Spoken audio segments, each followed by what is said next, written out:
Eu acho interessante essa parte ética, você mencionou um pouco, né? Que eu imagino que, normalmente que a gente aperfeiçoe essa tecnologia e a gente não tiver mais essas travas legais, as pessoas no começo, elas usam essa tecnologia para erradicar doenças genéticas, né?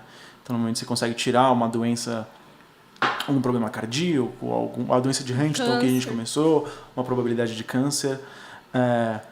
Mas se outras pessoas conseguem fazer isso sem nenhuma coisa, então, se eu consigo deixar o meu filho sem câncer, por que eu não melhoro também o metabolismo dele?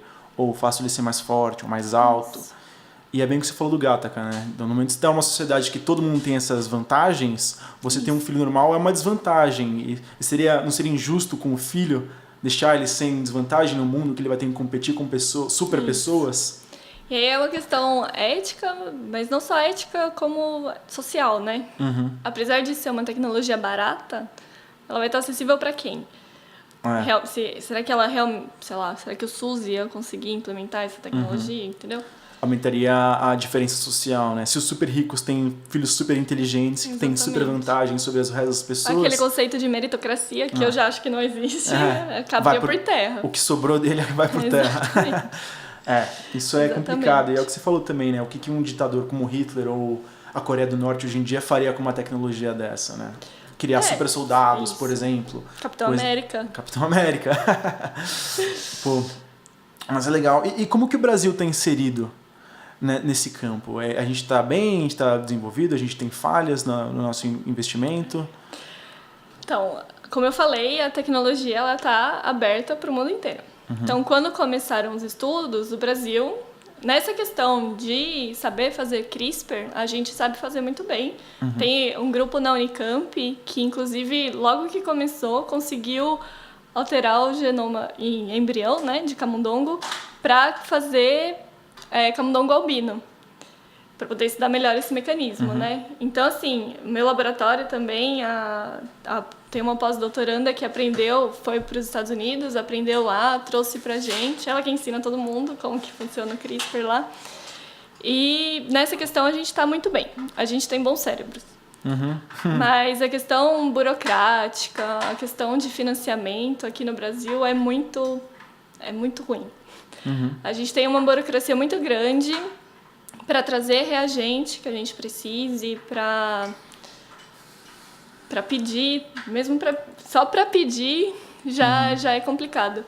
Além disso, os preços também de reagentes simples, eles são muito elevados e a gente está vivenciando bem de perto, principalmente eu que estou na área, esse corte de verbas que está rolando da CAPES e da CNPq. Então, está bem complicado. O Brasil, no plano de governo, ele tem 2% do PIB destinado à ciência.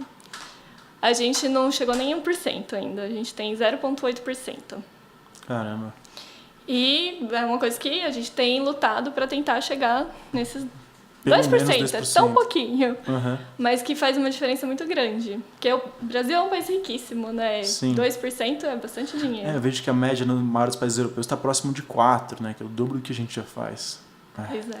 Isso é muito triste. Eu estou vendo nessa relação da biotecnologia, pelo que a gente vê no cenário internacional, ele promete ser um dos setores chaves desse próximo século, né? A China, por exemplo, no último plano quinquenal que eles fazem, né, o plano de 5 anos econômico, eles falaram que até 2020 o setor de biotecnologia ia representar pelo menos 4% do PIB deles, que ou seja, o segundo maior PIB do mundo. 4% é muito dinheiro. É muita coisa. E a gente vê que está tendo quase que uma corrida nesses campos, junto com tecnologia, junto com inteligência artificial e outras tecnologias semelhantes. A gente vê uma corrida entre várias nações e o Brasil ele pode ficar para trás se a gente não acompanhar o passo, né?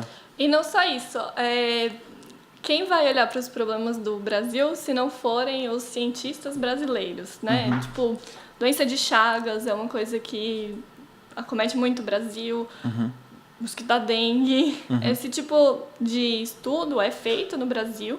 Inclusive, o parasita que causa Chagas, ele não era muito bem editado com as ferramentas que a gente tinha antes, o Zinc e o Talem, mas ele responde muito bem para CRISPR. E também eu sei que tem um laboratório que está estudando como deixar o mosquito da dengue imune, o Aedes aegypti, para o mosquito não se infectar com Aedes aegypti. Então a gente, por tabela, também Sim, não... ele deixa de ser um vetor, ele deixa de entregar o vírus pra gente. Eu vi várias coisas relacionadas à malária também, né? Malária é a doença que mais mata seres humanos no mundo hoje. Acho que morreram 500 mil crianças morrem por ano de malária. Acho que só desde o começo desse vídeo já morrem 5 crianças. Sim. E que país que vai estudar isso se não for esses países que estão em desenvolvimento, né? Que são afetados por essas doenças, né? Quem tem mais interesse em curar esse tipo de doença são as pessoas que sofrem elas. Exatamente. É uma...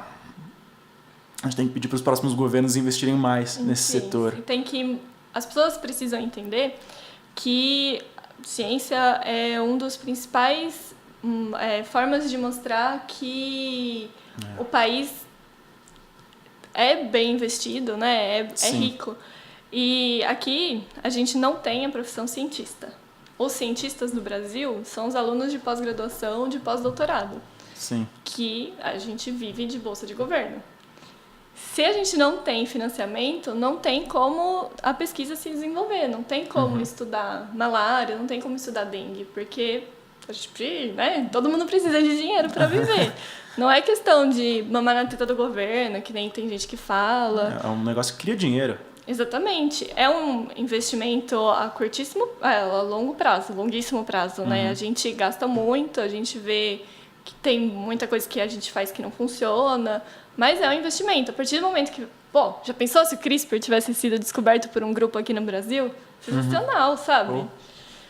Mas as pessoas precisam entender isso. A ciência é importante e, infelizmente, no Brasil, por enquanto, quem faz ciência são os alunos de pós-graduação e pós-doutorado, que às vezes não fica claro, né? Entendi. Às vezes o pessoal acha que a gente está lá só estudando, mas a gente está criando conhecimento, a gente está gerando novo conhecimento e isso é importante, é bastante importante. Legal, acho que a gente terminou de um jeito legal aqui o episódio. Se quiser compartilhar suas redes sociais, o que você faz nelas e tudo mais. Tá, eu tenho o Instagram, que talvez seja interessante para quem gosta de ciência, é o @txellah, TXELH.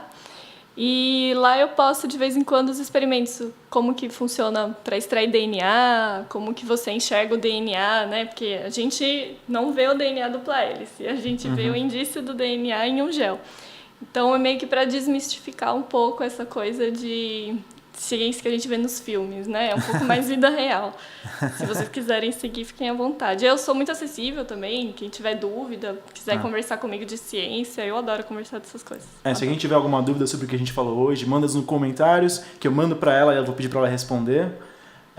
Mas é isso aí. Obrigado por vir. Espero ver você novamente. Claro. E...